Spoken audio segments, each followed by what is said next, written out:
Beyond the Beltway analysis of national politics, featuring occasional injections of rumor and innuendo, all offered up by a panel of political insiders, pundits, power brokers, public servants, professors, and most importantly, plain-speaking Americans from coast to coast. Tonight, featuring commentary by Democrat Kelly Fennell, Republican Nick Cowles, Nationalist Jennifer Nevin, and Progressive Democrat Don Rose. Our program tonight coming to our own base at the Museum of Broadcast Communications in Chicago, the Paul and Angel Harvey radio studio, where our phone lines are open at 1-800-723-8289. That's 1-800-723-8289. If you'd like to offer me a tweet, send me a tweet. It's at DuMont, at DUMO. Also, if you want to send me an email, it's Beyond the Beltway 2019 at gmail.com. And of course, you can join us on beyondthebeltway.com, not only for this program, but also for past programs. Never miss one, you can find it there. And of course, we are live on YouTube, and we are live on the Beyond the Beltway Facebook page. So you can find us just about everywhere. Lots to talk about. I hope you had a wonderful 4th of July holiday. It's kind of an odd, not holiday in the middle of the week. It's a little odd. It seems like the holiday keeps going on and on. But I hope you have enjoyed, and it's been a safe experience for you. Normally, we're not talking too much about hardball politics on the 4th of July weekend, but I want to find out from Don Rose, I want to find out from you, did the president help himself or hurt himself by taking the 4th of July celebration this year and turning it into a celebration of America's military might and patriotism? I think he broke even. His fans liked it or loved it. His non-fans hated it or detested it. I don't think he made any new friends or enemies with it. Nick Com, do you agree with that?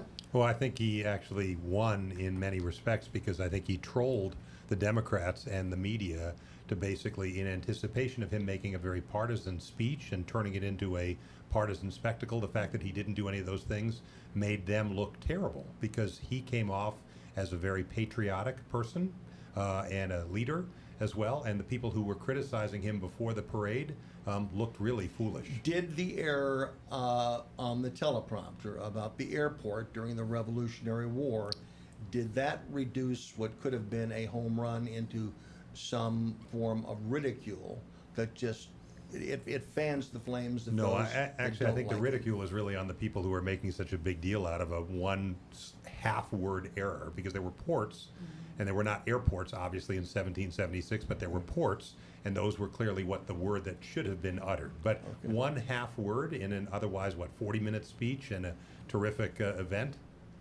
Well, I was glad to learn that George Washington stopped the airports, because otherwise they would have bombed his troops and won the war, and we would all be Brits now. So I'm really glad I'm really glad Jolly good.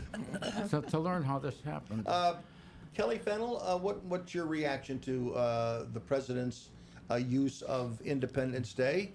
Some would suggest for political purposes. I mean, Did he succeed? I agree with you. I don't think he won or lost. I think if you were pro-Trump going into it, you're still pro-Trump. I think if you didn't like Trump going into it, you still don't like him. I don't think he really won over any hearts or minds. You agree with that, Jennifer? I think I would agree with that. I think much of what Trump does, and this is no exception, is cementing his reputation among people who appreciate him. He locks up his voting base every time he does something bold like this, and so I think that the value for him lies in that. It's not necessarily converting anybody, but it is getting the people who are behind him to feel secure in their choice of him. One of the guests that we have this evening, Don Rose, for those listening around the country, he is one of the true political geniuses of the Midwest, Chicago and Illinois politics. He's been involved. He's worked for Republicans and Democrats. He's managed the campaign of Jane Byrne when she upset the Chicago machine. So he probably, at least in these neck of the woods, he's probably one of the most respected political observers around. And again, he's definitely a progressive Democrat. But Don, as you maybe even a social democrat. Maybe even a social democrat, right? Certainly, also you worked for Jesse Jackson in his presidential campaign in 1988.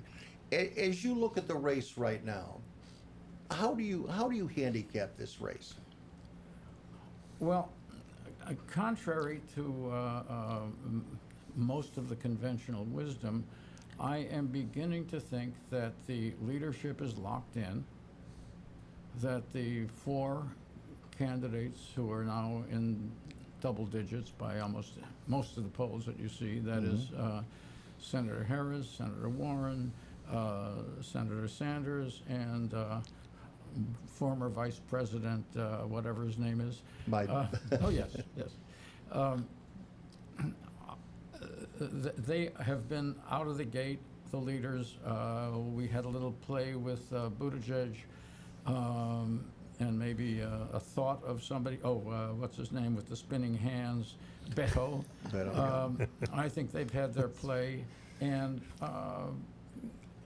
people have been the conventional wisdom has been, this is only the beginning. Somebody's going to zoom up out of the bottom, because they're all fighting the last war. And I think that what we've got here has pretty well frozen in. I think there will be could be a significant reshuffling of the top 4, but I do not see any of the bottom 20, or however many there are next week.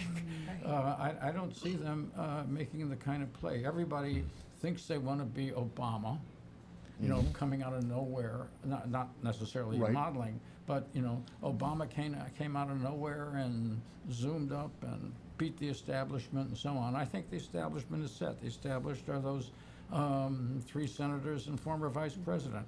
Right now, I doubt that. I just can't see how anybody is going to break into that. Some of them may drop and might be a top 3. Yeah. Do you see someone who will beat Donald Trump? And in your view, at this moment in time, do they beat Donald Trump easily, or is it going to be a hard-fought campaign? It will be a hard-fought campaign, and if you believe the polling, 2 or 3 or 4 candidates might do it. The most recent Washington Post poll shows that both Warren and even Buttigieg are running in a tie with him.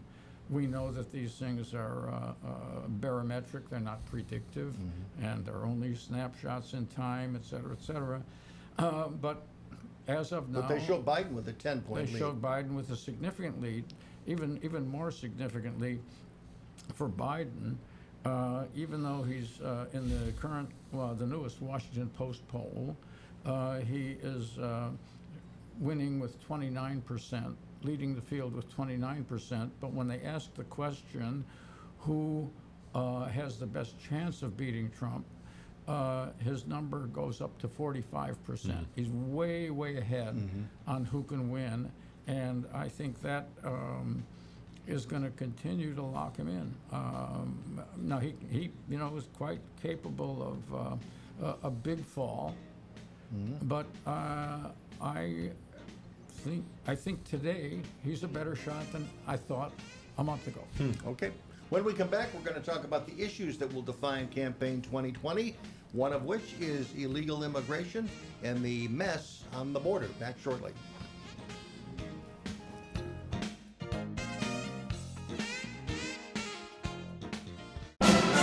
This summer, Goodman Theater presents the joyous masterpiece, The Music Man, winner of 5 Tony Awards, including Best Musical.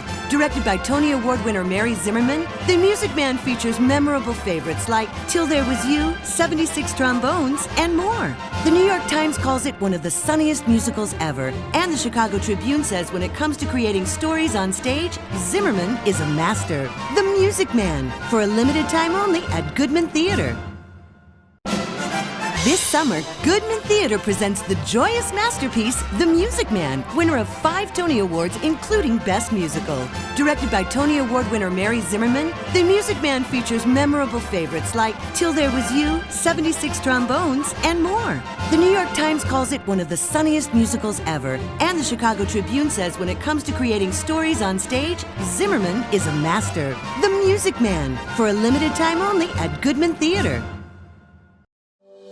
A line is a powerful thing. It connects the global economy to your living room. Cleaner air to stronger markets, factory floors to less crowded roads. Today's progress to tomorrow's promise. Norfolk Southern. One line, infinite possibilities.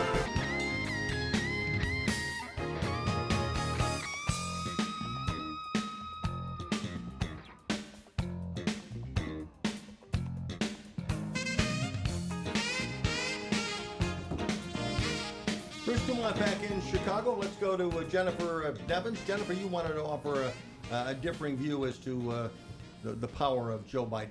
Well, I do agree with Don in that I think that Joe Biden's in a pretty good spot. I mean, I think that when it comes time to nominating somebody, no matter what's happening right now, and we're going to see a lot of different people, Kamala will be up, and Pete will be up, and people will be slipping and sliding, but I do think that ultimately it's going to come back to Joe, because it's interesting, Hillary Clinton was very careful back when she was running against Trump, and it wasn't that long ago, to say that she was not a socialist. She flat out said when she was with Bernie Sanders in a debate, I am not a socialist. And she knew then as now that America really isn't there yet. And I think that what we're hearing a lot of right now is downright extreme, and I would not call Biden a moderate, but that's coming from a Trump supporter.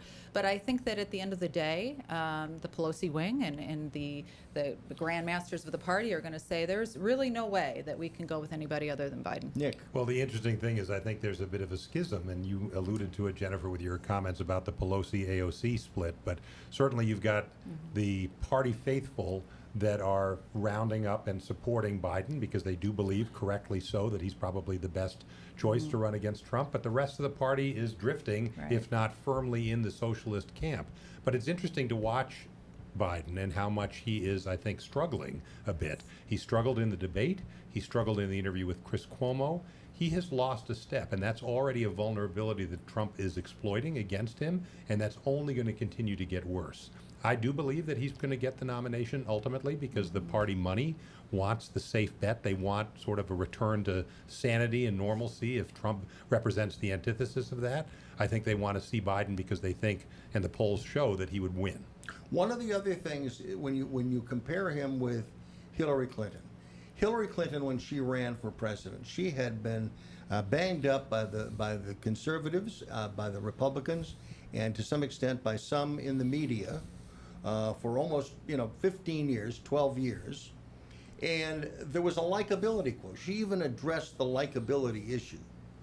I don't think, even though I disagree with Joe Biden's politics, I find Joe Biden rather likable. I mean, how much of that is what's in these numbers? That's probably his finest quality. It's certainly not an intellectual leadership. No, it's not. He is Mr. Likable, and you can't take that away from him. I just want to say, even though I have semi-predicted a position that might change, that he will be it. But I just want to say that my personal choice lies outside of that, probably closer to Liz Warren. But there is no question that people still want likability, and whatever that is, like electability. Who knows what electability is? And he is Mr. Likable. You can't take that away from him. And I think even the showing that he's lost a step, or stumbling or fumbling or looking bewildered, does not take that away from him. Kelly, you're a young woman. What's your reaction on when you think of Joe Biden? Do you think of friendly, likable Uncle Joe? Do you think of him as the former Vice President of the United States? Are there others in that field that you would rather see as the candidate of the Democratic Party? There are definitely others in the field that I'd rather see as the candidate. I think just because Uncle Joe is likable doesn't necessarily mean that he would make the best president of the United States. Who would, in your view? I right now am torn between Warren and Harris. One thing also that I'm concerned about is everyone, we went with Clinton over Sanders in the last election because she was more establishment, and look where we are now. I don't think just, giving Biden a pass because he's what the leadership right now might choose as more establishment guarantees that he's going to beat Trump in an election. Well, I don't know what you mean by giving him a pass. I don't think that people are going to suddenly say, "Whoops, we're going to go likable." They're going to stay with their chosen candidates, whether it's Bernie through the primary. And when you talk about the party leadership, the old guard party leadership, that really comes to fruition if and when, as I possibly expect, we're going to have a brokered convention. I think there's at least a 25% chance that we're going to have brokered convention, Wow. at which point that's when the old guard Clintonites can make themselves felt. Well, I think also it would be a mistake to assume because Clinton wasn't able to pull it out against Trump that Bernie would have been able to, because I don't think Bernie would have been able to pull it out if he were the nominee instead of Clinton. Frankly, I don't mean to be overly optimistic about it, but from where I'm sitting, I think it will be a horse race up to a point with Joe Biden. But frankly, I don't think that anyone else could beat Trump. And I don't want to give the Democrat Party any advice, but I would say that they would be doing themselves a load of good to go with somebody who resonates with not a subset of the population, but someone who can also, Biden also needs to draw voters from both sides of the aisle. And you cannot tell me that somebody like Elizabeth Warren or Kamala Harris or some of these other individuals, Castro, anyone else you can name, Swalwell certainly, is going to be able to pull from Trump supporters. Because that's what needs to happen. You need to not only Bernie get your base, Sanders but you can. have to pull. Yes, Bernie Sanders can. I think Bernie Sanders would yes. have carried Michigan, for example. Yes. That's possible that he could have pulled some of those people, but is he going to be able to get all the people who don't vote? Well, Is he also- going to be able to get people energized to vote for him? Well, I'm not also, sure about that. Too, who's going to get people to show up at the polls, right? I mean, when Obama was elected president, we had people standing in line throughout the night. Right. People weren't coming out in numbers like that for Hillary, even with her being the first female candidate. But you will have Is- that for Trump. I think among we're his fighting the last faithful. Among But his what- faithful, among but his what about faithful. those I who aren't? think- And that's but- another but one what of do my you have- people are who are the fighting the others? last war. Right. I think that you're going to get that turnout no matter who it is, Right. I agree with you on because that. the turnout on the Democratic side, because the strongest impulse in the Democratic Party is to beat Trump. Yeah, Right. that's true. Absolutely. That's And, true. and the strongest, just as he has his fans. That's why it's going to be a tough race. I'm not saying we don't need to have a get out the vote thing, but I don't think the Bernie bros are going to ditch Biden or anybody else. But Don, Right. can I ask you a question as a Sure. political expert strategist that you are? Sorry, Bruce, I don't mean to hijack it, but I just know I'm That's really okay. curious to know your point of view on this. And you mentioned, you sort of signaled your own personal preference with what you were talking about there in terms of supporting Senator Warren. Do you think the Democratic Party's sharp leftward tilt is a winning national strategy? Well, it depends on what you call the sharp national tilt. I think there are a couple of left issues that are very popular. And that's not necessarily single payer, but running on health care, which has become a significant left issue, is one that can do it. And I think that's probably the single most important. And just running on some kind of issue on college, forgiving college debt or diminishing college debt. You think that's a winning strategy? I think that is not maybe For all the not, people may- who've maybe- paid their may- college debt. Maybe not the one. The ones who paid it are not going to be PO'd because somebody else is getting it. Oh, Really? I don't know about that. I just finished No. paying off college debt like on you your wouldn't believe. side, yes. Well, But Why money make is, independence? money is money, though. Yeah. I mean, if someone is getting a break and someone else, no matter what side of the aisle they're on, is not getting a break, there's that fundamental Oh, yeah. unfairness. Yeah. And I think with the healthcare issue, that's interesting because, I'm the wife of a union member. And they fought very hard to get their health benefits. And when you hear this Medicare for all that everybody seems to be in favor of now, and Biden's kind of saying, no, that's not the way to go, but everyone else is saying, yeah, that's what we need to do. You tell me what those union members are going to do and there are many, many, many of them who fought so hard, took a decrease in wages to get this Cadillac health care plan, and then they come to find out that they're not getting those health care benefits, but they're thrown into the pool along with everybody else. It's not going to fly with the working class, and that's really who the Democrats have to be very mindful of not losing those voters. And it's going to happen if they go with this Medicare for All scheme. I can tell you, take that to the bank. It will Medicare happen. for all is a very, very broad term. I'm on Medicare. I think I'm probably the only one here. No, who's I'm on Oh, you're Medicare. on Medicare. Okay. I love it. And it includes a private insurance. You can call it Medicare for all. If it was truly Medicare, you would have private insurance for your Part B, for your supplement, and you have private insurance for your medication benefits. Supplemental. Well, Supplement. all apparently includes illegal immigrants now. as That's well. right, and they all raised their hand on that. Absolutely. And Kamala Harris already backtracked because she did flat out say, Medicare for all, no private insurance. She flat out said that, and then they flew that trial balloon up and it crashed. Well, we'd have to look at that. And then Is- they came back and said, no, that's not going to work. I think Is- I don't think it's going to be as inflammatory now as it sounds to a lot of people, as inflammatory next year as see. it sounds to a lot of people now. For Donald Trump, is immigration, illegal immigration, is that still the key issue that will get him either reelected, or rejected by the voters? Jennifer. I think that, yes, I guess is the short answer to that, coupled with keeping the economy The strong. economy, I think it's the a economy. 1-2 punch there.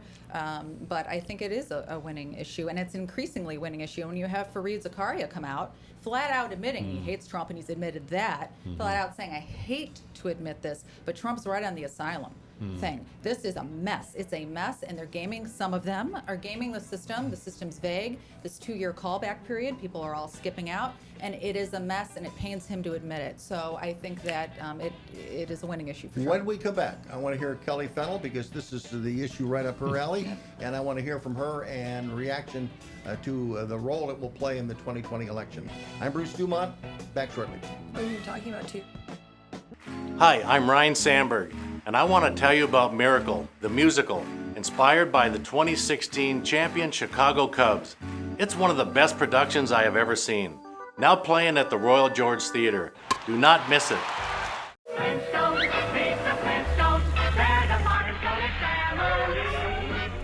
From the town of Fairfield, meet George Jetson. His boy Elroy. With instant acceleration, electric cars are more fun to drive and more affordable than ever. Electric cars are here. Plug in to the present. Dallas, St. Louis, Nashville, Tuscaloosa. All major cities to feel the destruction caused by a direct hit from a tornado.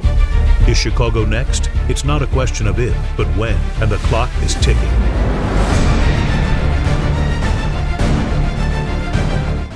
Learn what to do now at ready.illinois.gov to become tornado ready.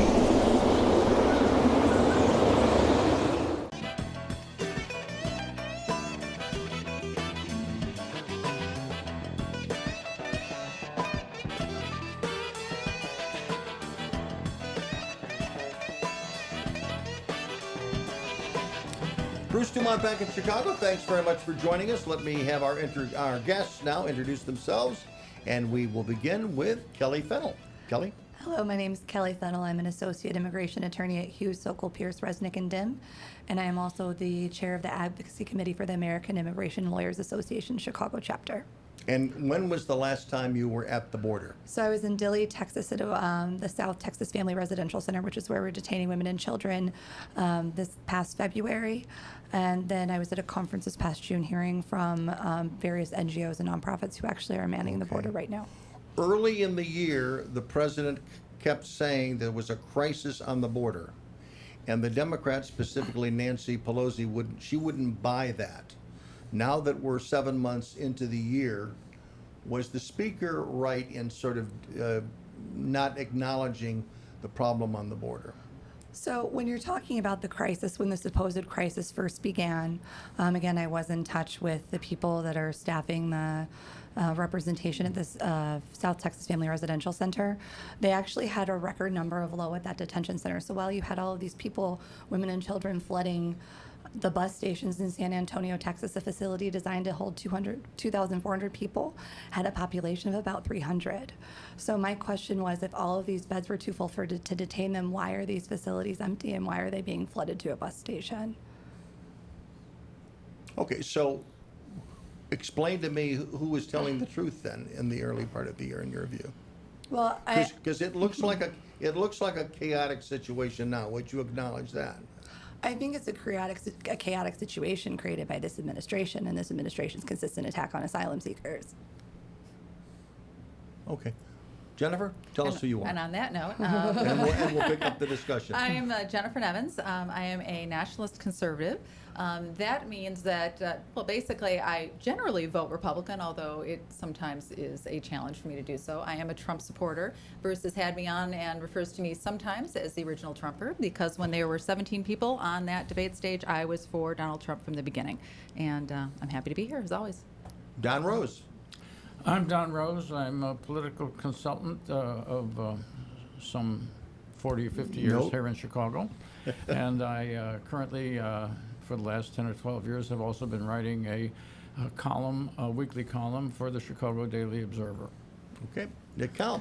And I'm Nick Kalm. I own a strategic communications firm called Reputation Partners. So we help corporations, universities, not-for-profits, and their leaders either enhance, protect, or rebuild their reputations. Okay. Jay Johnson, who was the President Obama's Director of Homeland Security, came out with a statement earlier, actually late last week. And this involves what the Democrats have said about illegal immigrants and the problems. He said, "We cannot, as some Democratic candidates for president now propose, publicly embrace a policy to not deport those who enter or remain in this country illegally unless they commit a crime. This is tantamount to a public declaration repeated and amplified by smugglers in Central America that our borders are effectively open to all." Would you agree with that, Kelly? So first off, people who come to the United States and present themselves at a port of inspection to seek asylum aren't illegal immigrants. They're asylum seekers. Seeking asylum in the United States is not illegal. And a lot of people who are here unlawfully now actually entered on visas and overstayed their visas. So and again, every woman that I talked to wasn't under the impression that the border was porous when I was down there earlier. So I don't think that's correct. What is the definition of asylum seeking? What constitutes grounds for being granted asylum under the laws of the United States? Right. So there are 5 protected grounds. There is political opinion, race, religion, ethnicity, and then the last one is kind of what gets very complicated. It's membership in a particular social group. So what that means is it's a common, immutable, innate characteristic that one can't change or shouldn't be required to change. For example, sexual orientation has been held out to be one. Past experiences, gender in conjunction with another characteristic. So what has changed in Guatemala and all the other countries that are the source for all of these immigrants who are now seeking asylum? What governmental change has occurred or societal change that's occurred that's gone from it being a steady stream to now a crisis point? I mean, so the numbers that we're seeing right now aren't new, and this was going on under the Obama administration, and the Obama administration actually started this entire family detention concept, right? So this is not necessarily just a Trump administration problem, nor an issue that is just unique to this administration. Violence in those countries are getting worse. The homicide rate in El Salvador is one of the highest outside of a war zone area. But hasn't it been for years? I mean, that's it. The state of affairs in these countries has not dramatically worsened in the last few years, leading to this huge outmigration, or has it? Oh, I think it has. It has been getting worse, yes. And then even if you look at the recent political situation and the violence in Honduras and Nicaragua. I think with all the variations of who is in the country legally, who is in waiting trial, who is in based on an asylum request, What is the number of people that you believe are in the pipeline that conceivably could be deported? In other words, they've made their appeal. Someone from the government has decided we're not going to take you in, and a judge has verified that, and a deportation order has been directed, but it has not been enforced. What's the magic number? I don't have a magic number, but I could try to find those on the next break. Okay, because you think that would the be figure that helpful. was mentioned on one of the shows today was 900,000. That there's 900,000 people that again, they're here. A judge has already heard their case and said, we can't keep you. Now, as someone, do you support those people being deported? If they've gone through all the processes that we have set up, that go back to the Obama administration, and a judge has said, you're here illegally, you should go. Should those people be rounded up, whether it's in a raid or by ICE? I mean, do those people deserve to be deported from the country? That's a very complicated question. Recently, we've had a lot of service issues with documents even putting people on notice that they are in deportation proceedings, so there are a large number of people who do have deportation orders who aren't even aware of them. And that's something that the Supreme Court recently spoke about in a case. I don't have Because they haven't been processed? No, not necessarily, so they haven't been processed, right? Oftentimes what would happen in the past, and now they're starting to change it, which is creating chaos in the courts, is you get the notice to appear, which is the charging document that starts deportation proceedings. And on that notice to appear, it's supposed to tell you, you have to appear at this court in this city at this time on this date. But a lot of times what they would do is they would just write TBD, TBD, right? So you don't know when you're supposed to show up at court. So, and you can't change your address with the court if your file's not in the court. So you did have a huge service issue, and we're talking, I don't know how many thousands and thousands of notices to appear that were defective. It was more uncommon than not until recently that these were marked TBD. It is difficult to believe that the majority of people who get these notices would show up for these hearings in the first place, especially when you have a proliferation of sanctuary cities.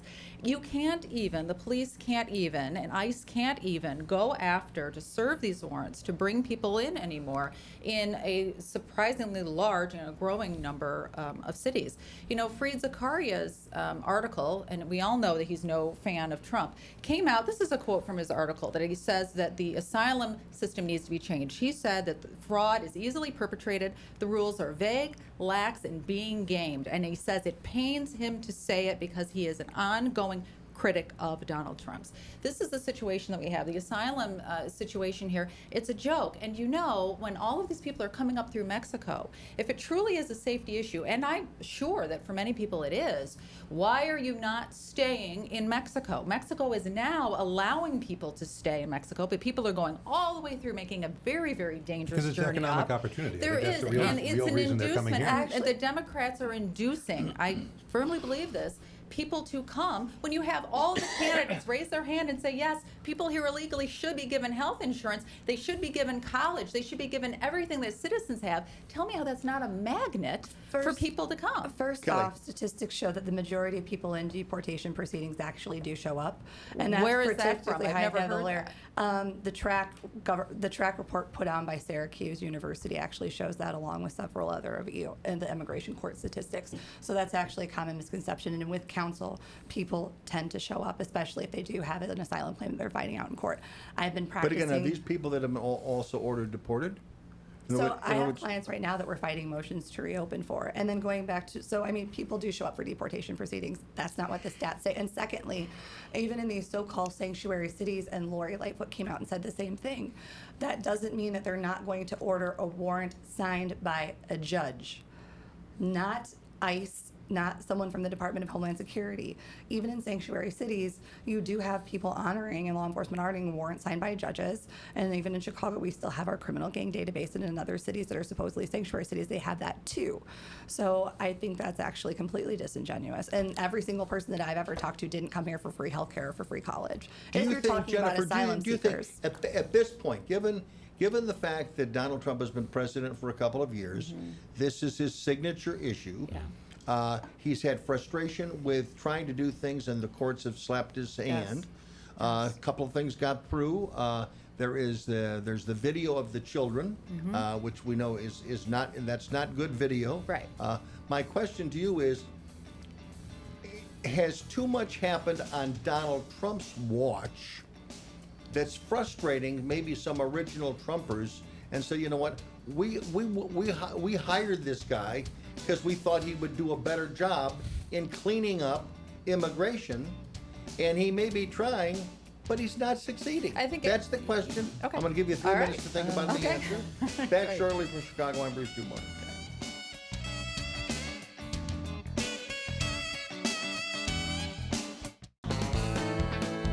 If you look hard enough, go off the beaten track far enough, you'll find an America teeming with the unusual, the odd, the downright strange. I'm Will Klinger, and I'm your guide on a package tour we like to call Wild Travels.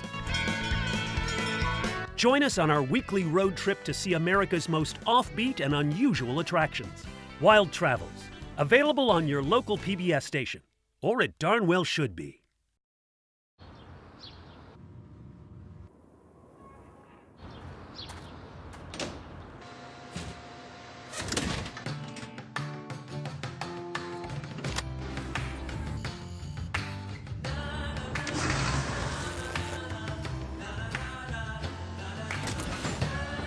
When CSX moves forward, so do the rest of us.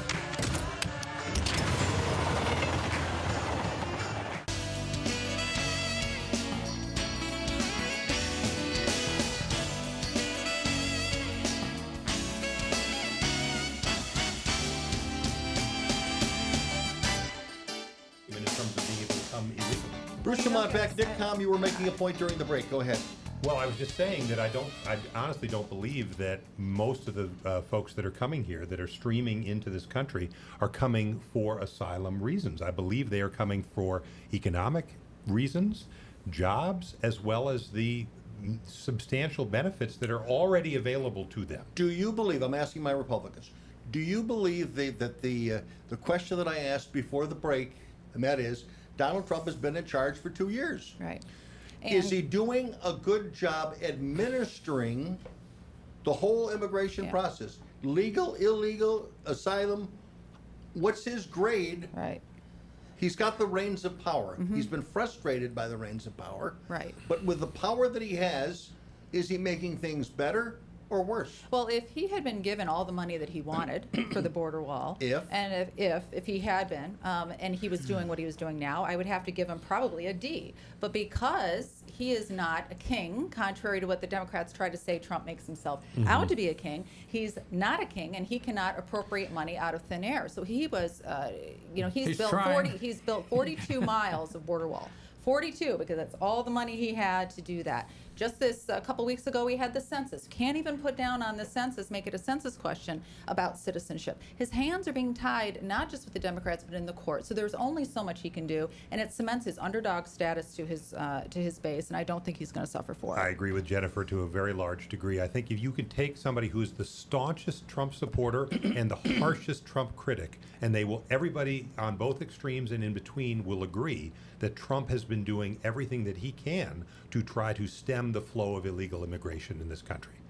Nobody disputes that. In fact, the Democrats' argument is that he's gone too far, he's cruel, cruelty is a technique, whatever you want to call it. He has tried, but he has been stymied at every turn. So he isn't, to Jennifer's point, he's not a king. He doesn't have unilateral power to do these things, and he's been stymied. So I think even the people who are supporting him and still worried that this is not an issue where he's going to come through, they're at least looking at him and going, hey, he's really tried. Right. Don, what's your assessment? My assessment is that he's done a lousy job, and it may be in part because his hands have been tied on some of the things he wants to do. I'm not necessarily in support of some of the things he wanted to do. I think the wall is a bizarre, stupid idea, a winning political idea for him, to be sure. But he wants to fight.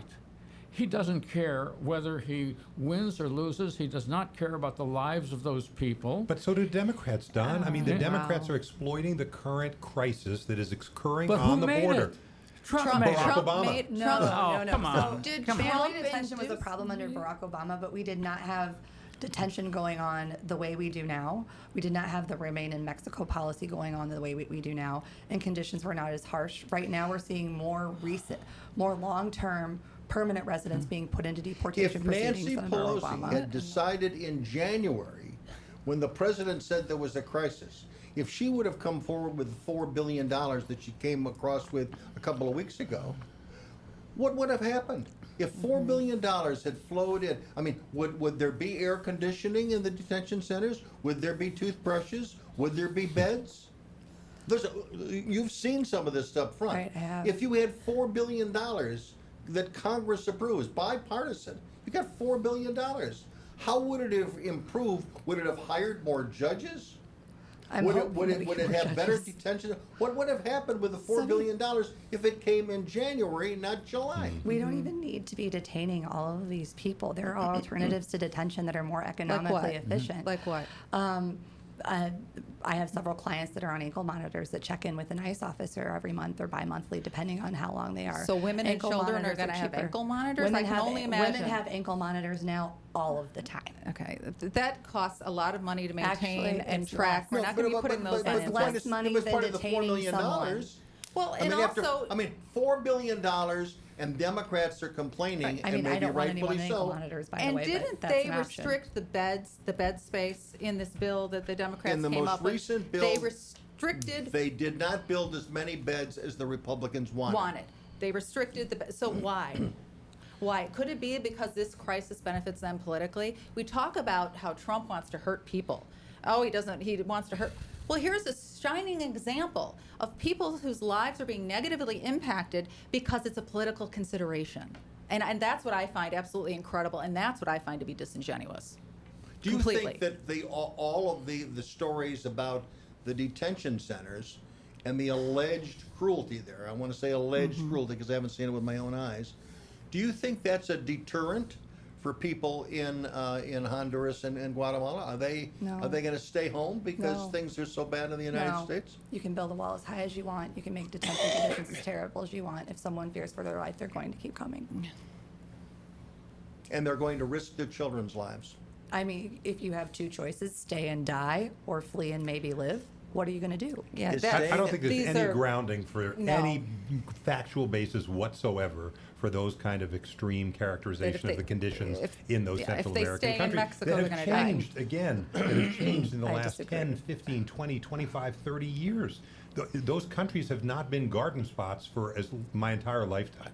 It's not that there's been a dramatic change. They are coming, and I don't fault them. They're coming for economic opportunity and for benefits. And a few of them, there's no question, a few of them are legitimately coming for asylum reasons, but the process is being abused. Statistics show that these countries are becoming increasingly more violent. And that's an unfortunate fact of life, but that doesn't mean that the asylum system is not completely broken, and we're having an increasing number of Democrats who are admitting this. I agree that it needs And updated. Chicago is becoming increasingly violent as well in some areas. I'm Bruce DuMont, back shortly. We got another full hour coming up. We'll switch gears and talk about some other issues, and we'll take your phone calls at 1-800-723-8289. Thanks for joining us tonight. Welcome to the world, 2116. You can fly across town in minutes, or across the globe in under an hour. Whole communities are living on Mars, and solar satellites provide Earth with unlimited clean power. In less than a century, Boeing took the world from seaplanes to space planes, across the universe and beyond. And if you thought that was amazing, you just wait.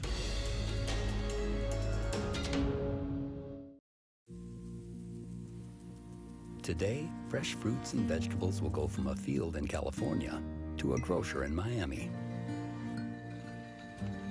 A bottle of beer from Eagle Pass will journey to a restaurant in Manhattan. A 2x4 in Oregon will find its way to a townhome in Denver. A hybrid will say goodbye to Detroit and hello to a showroom in Austin.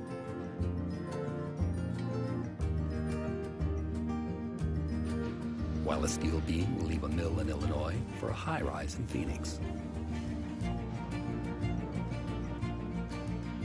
And a flat screen in China will head to an electronics store in Memphis.